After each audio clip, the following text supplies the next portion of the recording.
Redonner goût à l'opéra, voilà l'objectif que s'est fixé une association grenobloise, la Fabrique Opéra. Celle-ci a plusieurs petites sœurs à travers la France, dont la Fabrique Opéra Annecy Pays de Savoie, qui présente son premier opéra coopératif les 19, 20 et 21 avril à l'Arcadium, La Flûte enchantée de Mozart. Les 18, 19, 20 et 21 avril, on va accueillir pour commencer des enfants qui vont venir découvrir cet opéra et ensuite le public à partir du 19. Et ils vont découvrir cette grande œuvre de Mozart qui est La Flûte enchantée. On est au milieu de décors qui ont été fabriqués par des jeunes de différentes écoles, de différents centres de formation. C'est incroyable ce que ces jeunes ont réalisé sur une année de boulot. Ça force le respect, c'est vraiment génial. C'est aussi des costumes qu'on va découvrir la semaine prochaine, qui ont été faits par le lycée Saumillet. C'est le maquillage qu'on a mis en œuvre hier pour la première fois avec les solistes par le lycée La Fontaine de Faverges.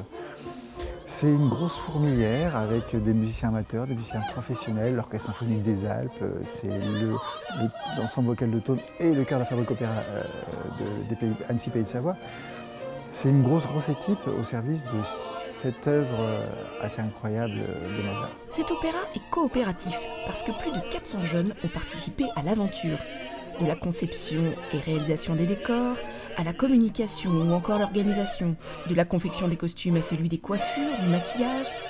C'est sur Céno que Maxime des Compagnons du Tour de France a sculpté et conçu la fameuse Flûte enchantée. En tilleul. Et après on voulait la faire plus grande et donc un peu plus travaillée. Donc j'ai commencé à dessiner en fait sur ma masse capable, donc mon dessin, en reportant un peu mon idée que j'avais en tête. Donc le croquis, bon là il n'y a pas eu vraiment de tracé très précis parce que simplement en fait une idée comme ça que j'avais en tête et du coup c'est un peu à l'instinct en fait que je l'ai faite. C'est pas qu'un accessoire, c'est une œuvre d'art d'une précision incroyable et il s'est mis au travail depuis septembre, il a bossé dessus, je ne sais pas combien d'heures il y a dessus, quoi. C'est tout juste impressionnant. Donc ça force le respect parce que les Compagnons du Tour de France, je ne sais pas si tout le monde connaît, mais c'est quand même des gens qui cultivent un savoir-faire, qui cultivent un amour de faire. Il se trouve que quand on est projeté dans une œuvre de Mozart qui date du 1791, qu'on voit la précision avec laquelle ce compositeur a composé pour l'époque, eh bien on a ce savoir-faire en face de nous aussi. Et donc vraiment le carillon magique et la flûte qui sont nos instruments originaux de notre production, aussi originaux que le concept avec les élèves qui font les décors, etc. Aussi originaux que les solistes qui ont été recrutés, qui sont complètement incroyables, et aussi originaux que tous les gens qui sont dedans. Ben, ces instruments-là sont faits par un jeune qui ne connaissait pas très bien la musique classique l'an dernier, quoi. Les instruments qu'il réalise sont vraiment en lien aussi avec la découverte du son des personnes de la flûte, entre les solistes, les choristes, l'orchestre. C'est vrai que c'est un opéra un peu particulier parce qu'il parle beaucoup de musique. Il y a une flûte enchantée, il y a un carillon magique. Et après, par-dessus, en fait, j'ai différentes facettes qui vont venir s'assembler. Et donc, en fait, moi, la facette, en fait, c'était de travailler sur les rêves, en fait, donc, par rapport au scénario. Donc, imaginer, en fait, les rêves à travers la scène. Donc, les facettes. Et après, donc, les queues d'aronde, c'est un peu la petite touche de l'ébéniste.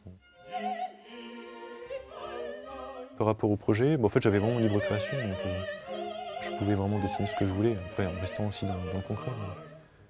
Voilà, j'avais une part très personnelle sur le projet, donc c'était important.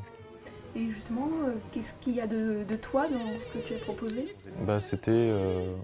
en fait, ça me représente réellement. En fait, par rapport à cette pièce-là, je veux dire, il y a quand même, on va dire, une sensibilité qu'on apporte aussi sur la pièce. Donc, il y a une part de soi aussi. Et ces sons réussissent à diriger, à calmer les passions humaines, à diriger les méchants dans le monde des gentils, l'ombre devient lumière. Et donc c'est comme si on se disait maintenant, écoutez de la musique douce et vous irez bien, quoi. On dit la musique adoucit les mœurs. Et donc cet opéra, il parle de ça. La Flûte enchantée accompagne Tamino, le prince égyptien. C'est une très belle histoire d'amour.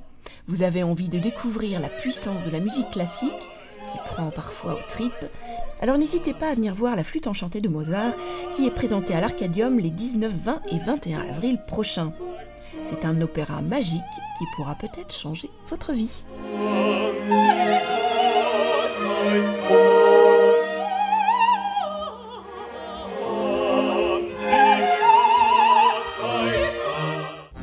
C'est Nomag est terminé, on se retrouve la semaine prochaine. En attendant, n'hésitez pas à faire un petit tour sur notre page Facebook. À bientôt.